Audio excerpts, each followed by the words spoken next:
ವೀಕ್ಷಕರೇ ನಮಸ್ಕಾರ. ನಾನು ನಿಮ್ಮ ಮನೆ ಮಗಳು ಪುಷ್ಪ. ಶ್ರಾವಣ ಮಾಸ ಬಂತು, ವರಲಕ್ಷ್ಮಿ ಹಬ್ಬ ಬರ್ತದೆ. ಸೊ ಎಲ್ಲರೂ ಬಂದು ಲಕ್ಷ್ಮೀ ಪೂಜೆ ಅಂತ ಮಾಡ್ತೀವಿ ಮನೇಲೆ. ಸೊ ಲಕ್ಷ್ಮಿಗೆ ಆಗಮನ ಆಗಬೇಕು, ಲಕ್ಷ್ಮಿ ಧನಾಗಮನವಾಗಬೇಕು, ಲಕ್ಷ್ಮಿ ನಮಗೆ ಅದೃಷ್ಟ ತಂದುಕೊಡ್ಬೇಕು ಅನ್ನೋದಕ್ಕೋಸ್ಕರ ವರಲಕ್ಷ್ಮಿ ಮಹಾಲಕ್ಷ್ಮಿ ವ್ರತನ ಮಾಡ್ತೀವಿ.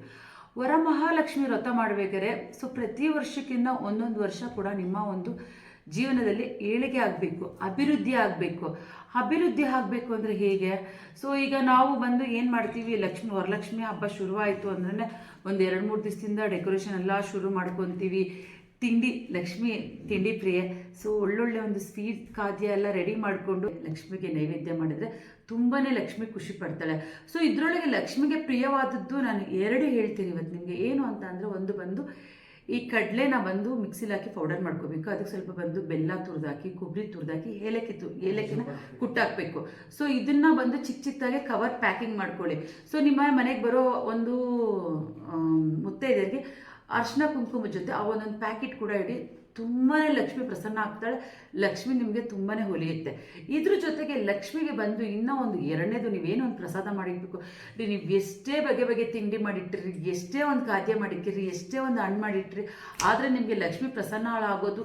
ಲಕ್ಷ್ಮಿಗೆ ವಿಶೇಷವಾದದ್ದು ಏನು ಒಂದು ಸಿಹಿ ತಿನಿಸು ಅಂತ ಅಂದರೆ, ಸೊ ಈ ಗೋಧಿನಲ್ಲಿ ಮಾಡಿರೋ ಹುಗ್ಗಿ. ಸೊ ಇದು ಬಿಜಾಪುರ ಕಡೆ ಎಲ್ಲ ತುಂಬ ಮಾಡ್ತಾರೆ ಹುಗ್ಗಿ ಅಂದ್ಬಿಟ್ಟು. ಆ ಒಂದು ಗೋಧಿಲಿ ಮಾಡಿರೋ ಒಂದು ಸಿಹಿ ತಿಂಡಿ ತುಂಬಾ ಇಷ್ಟ ಅಂತೆ ಲಕ್ಷ್ಮಿಗೆ. ಸೊ ನೀವು ಗೋಧಿ ನಿಮ್ಗೆ ಆಲ್ರೆಡಿ ಎಲ್ಲ ಒಂದು ಮಾಲ್ಟಲ್ಲೆಲ್ಲ ಸಿಗುತ್ತೆ, ತೊಗೊಂಡು ಬಂದು ಆ ಗೋಧಿನ ನೈಟ್ ನೆನೆಸಿ, ಸೊ ಅದರೊಳಗೆ ಬೆಳಿಗ್ಗೆ ಒಂದು ಸಿಹಿ ಖಾದ್ಯ ಮಾಡಿ ಲಕ್ಷ್ಮಿಗೆ ನೈವೇದ್ಯ ಮಾಡಿ, ನಿಜವಾಗ್ಲೂ ನಿಮ್ಮ ಒಂದು ಲಕ್ಷ್ಮೀ ಪೂಜೆ ಖಂಡಿತ ಲಕ್ಷ್ಮಿಗೆ ಪ್ರಿಯ ಹಾಗೆ ಆಗುತ್ತೆ. ಅದ್ರ ಜೊತೆಗೆ ನೀವು ಏನೋ ವಿಶೇಷವಾಗಿ ಬಂದು ಗೋಧಿ ಪ್ರಿಯ ಅಂದಾಗ ಸೊ ನೀವು ಹಾಲು ಒಬ್ಬಟ್ಟು ಕೂಡ ಮಾಡ್ಬೋದು ಲಕ್ಷ್ಮೀ ತಾಯಿಗೆ. ಅದು ಕೂಡ ಇಟ್ಟರೆ ಲಕ್ಷ್ಮಿ ತುಂಬಾ ಖುಷಿ ಪಡ್ತಾರೆ, ಲಕ್ಷ್ಮಿಗೆ ಅದು ಒಂದು ಒಳ್ಳೆಯದು. ಇನ್ನೊಂದು ಡೆಕೋರೇಷನ್ ಎಲ್ಲ ಮಾಡ್ಕೊತೀರ 3 ದಿವಸ ಮುಂಚೆನೆ. ಡೆಕೋರೇಷನ್ ಮಾಡ್ಕೊಂಡು ಏನು ಮಾಡ್ತೀರಾ, ಸೊ ನೀವು ಮತ್ತೆ ಇವಾಗ ಒಬ್ಬೊಬ್ರು ಏನು ಮಾಡ್ತೀರಾ, ನೈಟೆಲ್ಲ ಇದ್ದಿರೋದು, ನೈಟೆಲ್ಲ ದೇವರಿಗೆ ಒಂದು ಪೂಜೆ ಮಾಡೋದು, ಬೆಳಿಗ್ಗೆ ಆಗಿದ ತಕ್ಷಣ ಮಲಗೋದು, ಆ ಥರ ಎಲ್ಲ ಮಾಡ್ತೀರಾ. ದಯವಿಟ್ಟು ಆ ಥರ ಮಾಡಬೇಡಿ. ಯಾಕೆಂದರೆ ವರಲಕ್ಷ್ಮಿ ವ್ರತನೇ ಹಾಗೆ. ಸೊ ನೀವು ನಿದ್ದೆ ಮಾಡಬಾರ್ದು, ಮತ್ತು ನೀವು ಅವತ್ತು ಏನೋ ಒಂದು ಕೆಟ್ಟ ಒಂದು ಶಬ್ದದಿಂದ ಮಾತಾಡಬಾರ್ದು. ದೇವಿಗೆ ಸ್ನಾನ ಮಾಡಿಕೊಂಡು ಅವತ್ತಿನ ದಿನ ಎಲ್ಲ ಬರೀ ದೇವಿ ಶ್ಲೋಕದಲ್ಲೇ ಇರಬೇಕು. ಓಂ ಲಕ್ಷ್ಮೀ ನಮಃ, ಓಂ ಲಕ್ಷ್ಮೀ ನಮಃ ಅಂತ ಹೇಳಿ ಮತ್ತೆ ನೀವು ಲಕ್ಷ್ಮಿಗೆ ಈ ಥರ ಒಂದು ಸಿಹಿ ಖಾದ್ಯ ಮಾಡಿದರೆ ನಿಜವಾಗ್ಲೂ ಲಕ್ಷ್ಮಿ ಪ್ರಸನ್ನಳಾಗ್ತಾಳೆ. ಅದ್ರ ಜೊತೆಗೆ ನೀವೇನು ಮಾಡಬೇಕು, ನೈಟೆಲ್ಲ ನಿದ್ದೆಗೆಟ್ಟು ಡೆಕೋರೇಷನ್ ಒಂದು ಮಾಡ್ಕೊಳ್ಳಿ. ಆದರೆ ದಯವಿಟ್ಟು ಹೇಳ್ತೀನಿ, ಯಾಕಂದರೆ ಈ ತಪ್ಪನ್ನ ಮಾಡಬೇಡಿ. ನಾನು ಕೂಡ ಈ ತಪ್ಪನ್ನ ಮಾಡಿದ್ದೆ, ಬಟ್ ಅದರಿಂದ ತುಂಬ ಪಶ್ಚಾತ್ತಾಪ ಅನುಭವಿಸಿದ್ದೀನಿ. ಏನು ಅಂತ ಅಂದರೆ, ನೈಟೇ ಬಂದು ಕಳಸಕ್ಕೆಲ್ಲ ನೀರು ತುಂಬಿಸಿಕ್ಕೋದು, ಸೊ ಬೆಳಿಗ್ಗೆ ಎದ್ದ ತಕ್ಷಣ ಕಳಸ ಇಡೋದು, ಆ ಥರ ಮಾಡಿಬಿಡಿ. ಕಳಸನ್ನೇ ರೆಡಿ ಮಾಡಬೇಡಿ ನೈಟು. ಯಾಕಂದರೆ ನಾನು ಕೂಡ ವರಲಕ್ಷ್ಮಿ ಹಬ್ಬನ ಸುಮಾರು ವರ್ಷದಿಂದ ಮಾಡ್ತಿದ್ದೆ. ಯಾಕೋ ಸಿಕ್ಕಾಪಟ್ಟೆ ಪ್ರಾಬ್ಲಮ್ ಆಗೋಯ್ತು ನನ್ನ ಜೀವನದಲ್ಲೇ. ನಾನು ಸುಮಾರು ಒಂದು 20 ವರ್ಷ ವರಲಕ್ಷ್ಮಿ ಮಾಡಿದೆ, ಬಟ್ ಇವಾಗ 2 ವರ್ಷದಿಂದ ಸ್ಟಾಪ್ ಮಾಡಿಬಿಟ್ಟಿದ್ದೀನಿ. ವರಲಕ್ಷ್ಮಿ ಹಬ್ಬನೇ ಸ್ಟಾಪ್ ಮಾಡಿಬಿಟ್ಟಿದ್ದೀನಿ. ಯಾಕೆಂದರೆ ನಮಗೆ ಗೊತ್ತಿಲ್ಲದೆ ನಾವು ಮಾಡೋ ಸಣ್ಣ ಪುಟ್ಟ ಪ್ರಾಬ್ಲಮ್ಗಳಿಂದನೇ ತುಂಬಾ ಪ್ರಾಬ್ಲಮ್ ಆಗುತ್ತೆ. ಮತ್ತೆ ಅದಕ್ಕೆ ನಾವೇ ಬನ್ರಿ ಹೊಣೆ, ತಿರ್ಗಿ ಆ ಕಷ್ಟ ನಾವೇ ಅನುಭವಿಸ್ಬೇಕು. ನಿಜವಾಗ್ಲೂ ಕಷ್ಟ ಅನುಭವಿಸ್ಬೇಕು ಅಂದರೆ ಅದು ತುಂಬ ನೋವಾಗುತ್ತೆ. ನಮ್ಮ ಕೈಲಾಗೋದಿಲ್ಲ.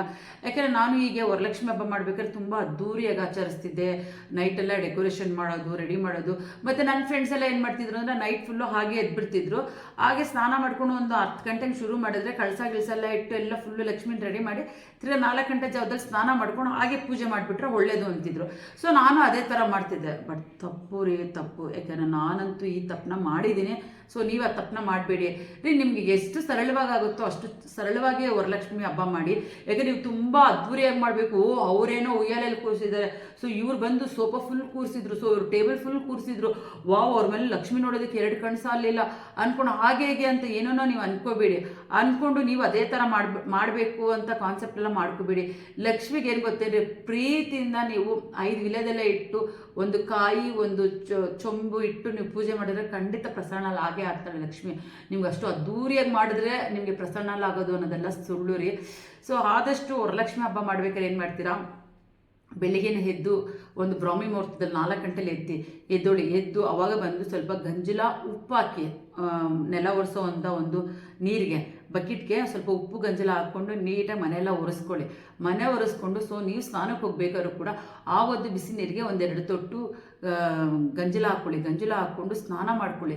ಸ್ನಾನ ಮಾಡ್ಕೊಂಡ್ಬಂದು ಪರಿಶುದ್ಧವಾಗಿ ದೇವರಿಗೆ ಒಂದು ಸೀರೆ ಉಟ್ಕೊಂಡು ಬನ್ನಿ. ನೀವು ಸೀರೆ ಉಟ್ಕೊಂಡು ಫಸ್ಟ್ ನೀವು ಅರಿಶಿನ ಕುಂಕುಮ ಎಲ್ಲ ಹಣೆಗಿಟ್ಕೊಂಡು ನಿಮ್ಮ ಹಣೆಗೊಂದು ಸ್ವಲ್ಪ ಅಕ್ಷತೆ ಕೂಡ ಇಟ್ಕೊಂಡು, ತಾಯಿ ನಮ್ಮ ಮನೇಲಿ ಈ ಸಲ ನಾನು ವರಲಕ್ಷ್ಮಿ ಪೂಜೆ ಮಾಡ್ತಾ ಇದ್ದೀನಿ, ನನಗೆ ಸಕಲ ಭಾಗ್ಯವನ್ನು ಕೊಡು, ಸಕಲ ಸಂಪತ್ತನ್ನು ಕೊಡು ತಾಯಿ, ನಮ್ಮಲ್ಲಿರೋ ಅಂಥವ್ರಿಗೆಲ್ಲರಿಗೂ ಒಳ್ಳೇದಾಗಲಿ, ಆಯುಷ್ ಕೊಡು, ಆರೋಗ್ಯ ಕೊಡು, ಸೊ ಅನುಕೂಲ ಮಾಡಿಕೊಡು, ನಮಗೆ ಏಳಿಗೆ ಮಾಡಿಕೊಡು ತಾಯಿ. ನಿಮಗೆ ಏನೊಂದು ಅನ್ಕೋಬೇಕು, ನಿಮ್ಮ ಜೀವನದಲ್ಲೇ ಏನೋ ನಾವು ಒಂದು ಮನೆಗೆ ತೊಗೋಬೇಕು ಅಂದ್ಕೊಂಡಿರ್ತೀವಿ, ಇಲ್ಲ ಮಗಳು ಮದುವೆ ಮಾಡಬೇಕು ಅಂದ್ಕೊಂಡಿರ್ತೀವಿ, ಇಲ್ಲ ಏನೋ ಒಂದು ಸೈಟ್ ತೊಗೋಬೇಕು ಅಂದ್ಕೊಂಡಿರ್ತೀವಿ, ಏನಿದೆಯೋ ಅದನ್ನು ಕೇಳಿಕೊಂಡು ಲಕ್ಷ್ಮಿಗೆ ನೀವು ಕೈ ಮುಗಿದು ಪೂಜೆ ಮಾಡಿ, ಖಂಡಿತ ಉಳಿತಾಳೆ ಲಕ್ಷ್ಮಿ.